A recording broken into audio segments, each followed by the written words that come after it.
ஹல்லேலூயா. இயேசுவோடு நிலைத்திரு என்ற பகுதியில் இன்னைக்கு உங்களை சந்திக்கிறதுல நான் மிகவும் கர்த்தருக்குள்ள சந்தோஷப்படுறேன்.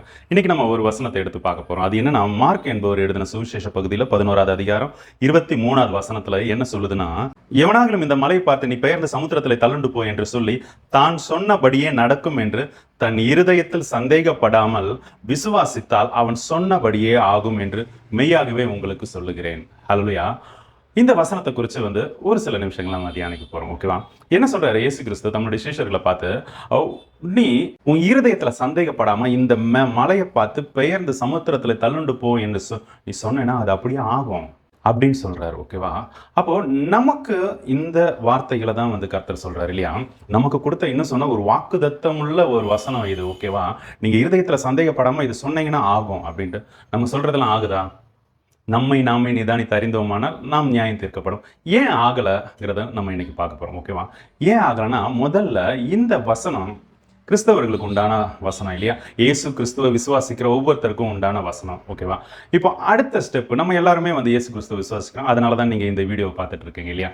அப்போ அடுத்த ஸ்டெப், ஓகே, இந்த வசனத்தை அவர் சுத்தி இருக்க எல்லா ஜனங்களையும் பார்த்து சொல்லல, தமக்கென்று தேவன் தெரிந்து கொள்ளப்பட்ட அந்த சீஷர்களிடத்துல தான் சொல்றாரு. என்னன்னு, இந்த மலையை பார்த்து பெயர்ந்து சமுத்திரத்துல தள்ளுண்டு போன்னு நீங்க இருதயத்துல சந்தேகப்படாம நீங்க சொன்னீங்கன்னா அது அப்படியே ஆகும் அப்படின்ட்டு. ஓகே, அப்ப நம்ம சீஷர்களா இருக்கிறோமா? ஓகே, நமக்கு இது ஏன் நடக்கலைன்னா, நம்ம கிறிஸ்துவின் சீஷரா ஒருவேளை அல்லாதவர்களா இருக்கலாம். சீஷர்னா என்னன்னா, டிசைபிள்ஷிப் நம்ம அப்படின்னு சொல்லுவோம் இல்லையா? முதல் நம்ம ஊழியத்தில் ஆரம்பத்தில் ஒரு ஊழியர் கீழே இருந்து அவருக்கு ஊழியம் செய்வோம். ஓகே, அவர் சொல்கிறது எல்லாத்தையும் கீழ்ப்படிஞ்சு அவர் சொல்கிறபடியே செய்கிறவங்க தான் சீஷர். ஓகே, அவங்க தேறி குருவை போல ஆகும்போது, தனக்கு சொல்லி கொடுத்தவங்களை போகல ஆகும்போது அவங்கள இன்னொரு இடத்துக்கு அனுப்புவார். ஓகேவா? இல்லை அவங்களே தேவ ஆவியினால் ஏவப்பட்டு வேறு பிரிக்கப்படுவாங்க. அந்த குருகிட்ட இருந்து தாம் ஒரு குருவா இன்னொரு இடத்துக்கு தேவன் அனுப்புவார். அப்போஸ்தலர் 13வது அதிகாரத்தில் எப்படி பவுல் பர்னபாவை தேவன் பிரித்து எடுக்கிறாரு, தாம் அழைத்த ஊழியத்துக்குன்னு பிரித்து எடுக்கிறாரு. அப்படி. ஓகே, அப்போ அது வரைக்கும் சீஷனா தான் இருக்கணும். ஓகே, நீங்களும் நானும் புதிய ஏற்பாட்டில் முதல்ல அழைக்கப்படுறது சீஷனா தான் அழைக்கப்படுறோம். மத்திய 28வது அதிகாரம் கடைசி வசனங்கள்ல சொல்லுது, நீங்க சர்வ சிருஷ்டிக்கும் சுவிசேஷத்தை பிரசங்கிச்சு அவங்களை சீஷர் ஆக்கி ஞானஸ்தானம் கொடுங்க. ஞானஸ்தானம் கொடுத்து நான் உங்களுக்கு கற்பித்த யாவையும் அவர்கள் கை கொள்ளும்படிக்க அவர்களுக்கு உபதேசம் பண்ணுங்கள்ல வசனம் சொல்லுது இல்லையா? அப்போ கிறிஸ்தவத்தோட அடிப்படையே, அதாவது beginning stage of the Christianity என்னன்னா சீஷத்துவம், டிசைபிள்ஷிப். யாருக்கு? கிறிஸ்து இயேசுவுக்கு சீஷனா இருக்கணும். அப்போ நம்ம சொல்றது நடக்கலைன்னா சிம்பிள், நம்ம கிறிஸ்துவனுடைய சீஷரா இல்லை. ஓகேவா? இது ஒன்று. ரெண்டாவது, இங்க என்ன வசனம் சொல்லுது? தன் இருதயத்தில் சந்தேகப்படாமல் விசுவாசித்தால். ஓகே, இந்த சந்தேகங்கிறது என்டையர் வேர்ல்டையும் இப்போ ஆட்டி படைச்சிட்டு இருக்கு. அந்த சந்தேகத்தை என்ன நினைக்கிறாங்கன்னா ஞானம்னு நினைச்சுக்கிறாங்க. ஓகே, அறிவுல தேர்னவங்க அப்படின்னு நினைச்சுக்கிறாங்க. இப்போ ஒரு சிறுவர் ஊழியத்துல எடுத்துப்போமே, சின்ன பிள்ளைங்க முன்னாடி ஒரு மேஜிக் ஏதாவது பண்ணீங்கன்னா அவங்க நின்று இது எப்படி வந்ததுன்னு சொல்லி 6000க்கு இப்படி சைட்லலாம். இப்போ பப்பட் ஷோ எடுத்துக்கோங்க. பப்பட் ஷோ வச்சு அந்த பொம்மைங்க பேசுகிற மாதிரி பண்ணுவோம் இல்லையா? அப்போ அவங்க இப்போ முன்னாடி நான் குழந்தையா இருக்கும்போது எங்கள் சர்ச்சில் சண்டே கிளாஸில் இந்த மாதிரி மினிஸ்ட்ரி பண்ண வரும்போதெல்லாம் அது அப்படியே நம்புவோம். ஓகேவா?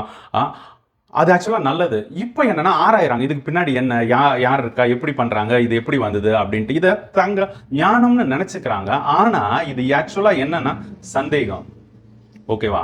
இது நமக்கு சின்ன வயசுல இருந்தே நமக்கு போதிக்கப்படுது. சுற்றி இருக்க ஜனங்கள்னாலையும் சூழல்னாலையும் நமக்கு கூட இருக்கிற நம்மளுடைய பெற்றோர்கள் கூட இருக்கிறவங்கனாலையும் நம்ம மூளைக்குள்ள சந்தேகங்கிறது விதைக்கப்படுது நமக்கு தெரியாமலே.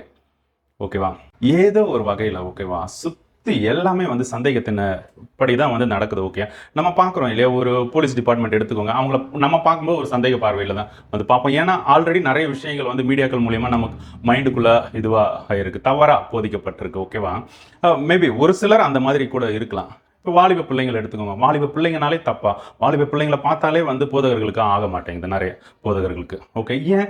அவங்க மேலே உள்ள சந்தேகம், இவங்க சரியானவர்கள் அல்ல அப்படின்ட்டு. ஓகே, அதே மாதிரி இந்த ஆவிக்குரிய சபையில் இருக்கவங்க ஒயிட் அண்ட் ஒயிட் ட்ரெஸ் போட்டிருக்கவங்கள பார்த்தா மற்றவங்களுக்கு ஆகாது. நகை போட்டிருக்கவங்கள பார்த்தா இந்த ஒயிட் அண்ட் ஒயிட் ட்ரெஸ் போடுறவங்களுக்கு ஆகாது. ஓகே, இதுக்குள்ள கிறிஸ்து எங்கே இருக்காரு இல்லையா?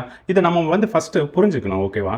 சரி, ஓகே, நான் பிரசங்கம் மாதிரி எடுக்காமல் முடிக்கிறேன். உங்களுக்கு ஆவியானவர் உணர்த்தின விஷயம் என்னென்னா, சந்தேகம் ஏன் இருக்குங்கிறத சொல்கிறதுக்கு வேண்டி தான் நான் இவ்வளோ விஷயங்கள் சொன்னேன். சுற்றி இந்த சூழலில் தான் இருக்கு. அப்போது சந்தேகம் நமக்குள்ளே இல்லாமல் விசுவாசிக்கணும்னா ஒரே வழி, கர்த்தருக்குள்ளே போயிடுங்க.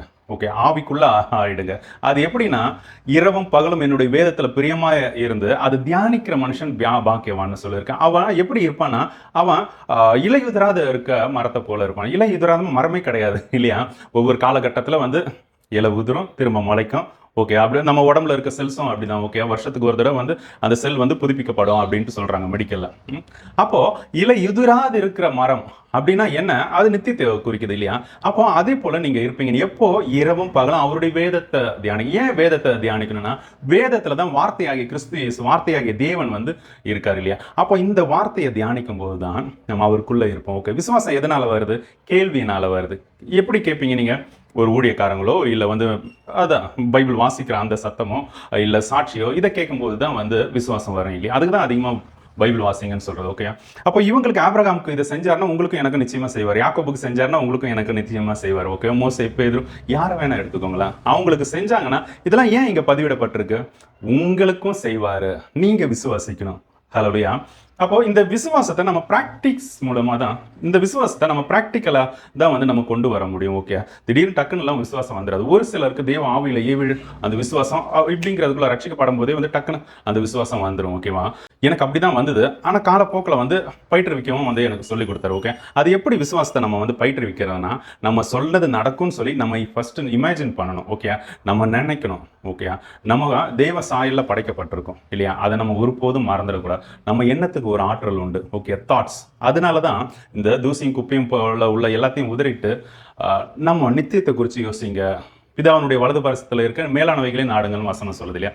ஏன்னா இங்க இருக்கிறதெல்லாம் குப்பை, அழுக்கு, இதெல்லாம் தான். இதெல்லாம் விட்டுருங்க, களைஞ்சு போடுங்கன்னு வந்து கர்த்தர் சொல்றாரு. ஓகே, அப்போ இது இருந்தா நமக்கு பரிசுத்த சிந்தை வராது. நம்ம எப்பவுமே பரிசுத்தமா இருக்கணும்னா இந்த வசனத்தை தான் நம்ம ஆராயணும். சரியா? அப்போ நம்ம இந்த விசுவாசத்துக்குள்ள வரணும்னா, விசுவாசிக்கணும்னா, சிம்பிளா எல்லாரும் விசுவாசம் நான் இயேசு விசுவாசிக்கணும், நான் விசுவாசி அப்படின்னு நினைச்சுக்கிறேன். கிடையாது. ஓகேவா? அவர் சொல்ல ஆகும், அவர் கட்டளை இடம் நிற்கும். ஓகேவா?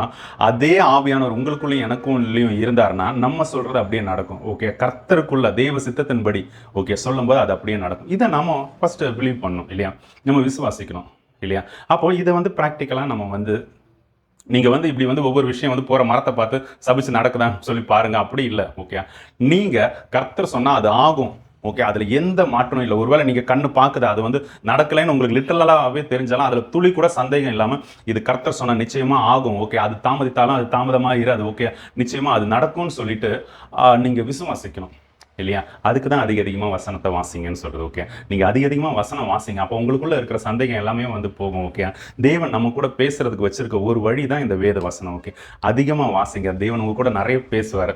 அப்போ உங்களுக்குள்ள இருக்கிற சந்தேகம் எல்லாம் போயிடும். ஓகே, தேவன் ஒருவரே நீதி உள்ளவர் இல்லையா? அவர் மட்டும்தான் பரிசுத்தமான தேவன். அவர் சொன்னாதான் வந்து நடக்கும். அப்போ அந்த ஆவியை பெற்ற நாமும் சொல்லும் போது நிச்சயமா நடக்கும் இல்லையா? சொல்றது மட்டும் இல்லை, நினைக்கிறதுமே அதுதான். நீங்க ப்ராக்டிஸ் பண்ணுங்கன்னு சொல்றோம். ஓகே, நீங்க விசுவாசத்திலேயே நடங்க. ஓகே, நிச்சயமா நடக்கும் அப்படின்னு சொல்லிட்டு. ஓகே, நீங்க சின்ன பிள்ளைங்களா, வாலிப பிள்ளைங்களா இருந்தாலும் அதுல நடக்க பழகுங்க. ஓகேவா? கர்த்தர் சொன்னார் இது நடக்கும். ஓகேவா? அவர் ஆமென் என்று இருக்கிறாருன்னு இருக்கு இல்லையா? அவர் சொன்னா அது நிச்சயமாவே நடக்கும், எந்த மாற்றமும் இல்லை. ஓகே, அப்ப அவரை நீங்க தரித்து கொள்ளுங்க. ஓகே, கிறிஸ்து இயேசுவை தரித்து கொண்டு அவரோட கூட நடங்க. வாக் வித் ஜீசஸ்னு வந்து அதுக்கு தான் இந்த பகுதியை தலைப்பாக வச்சிருக்கோம். நம்மளுடைய நோக்கம் தேவனோடு நிலைச்சிருக்கணும். ஓகேவா? கிறிஸ்து இயேசு ஆகிய மெய்யான திராட்சை செயலியில் இணைந்து இருக்கிற கொடிகளா நம்ம செய்ய வேண்டிய ஒரே விஷயம் அவர்கிட்ட நிலைச்சிருக்கணும். அவர்கிட்ட தான் நம்ம ஒட்டி இருக்கணும். வேற எதுலேயும் எந்த காரணத்துக்குன்னா அவரை விட்டு பிரிஞ்சிடக்கூடாது. ஓகே, கர்த்தரோடு நிலைச்சிருங்க. நிச்சயமா நீங்க சந்தேகப்படாம நீங்க சொன்னீங்கன்னா அது நடக்கும். ஓகேவா? கணவன் மனைவிக்குள்ள உள்ள பிரிவினையா இருக்கட்டும், பெற்றோர் பிள்ளைகளுக்குள்ள பிரிவினையா இருக்கட்டும், எந்த பிரிவினையும் உங்களை பிரிக்காது. ஓகே, தேவ அன்பை விட்டு நீங்க பிரிஞ்சாதான் இது எல்லாமே மாறும். அப்ப அதுக்குள்ள வந்துருங்க, கர்த்தருக்குள்ள, அதான் ஆவிக்குள்ள ஆயிடுங்கன்னு சொன்னேன் இல்லையா? அப்போ நீங்கள் அப்படியே தேவனுக்குள்ளே இருக்கும்போது இது எல்லாமே உங்களை தேடி வரும். ஒரு மேக்னெட்டிக் பவர் வரும். ஓகே, இயேசு கிறிஸ்து இருந்த இடத்துல அவங்கள தேடி சுற்றி இருந்த ஊரில் இருக்க ஜனங்களாம் வந்தாங்கன்னு வசனம் சொல்லுது இல்லை? ஏன்? அந்த ஒரு மேக்னெட்டிக் பவர். ஓகேவா? அப்போ உங்களுக்குள்ள கிறிஸ்து இயேசு இருக்கும். நிச்சயமாக நீங்கள் சொல்ல ஆகும். நீங்கள் கட்டளையிட்டாலும் வந்து அது நடக்கும். எலியா போல, ஓகே, பவுல் போல, எல்லா ஊழியக்காரங்களை போல. ஓகேவா? அவங்க சொல்லும்போது நிச்சயமாகவே நடக்கும். நீங்கள் விசுவாசிங்க. ஃபஸ்ட்டு சீஷனாக இருங்க. ரெண்டாவது, உங்களுக்குள்ள இருக்க சந்தேகம் போகணும். அதுக்கு அதிகமாக பைபிள் வாசிங்க.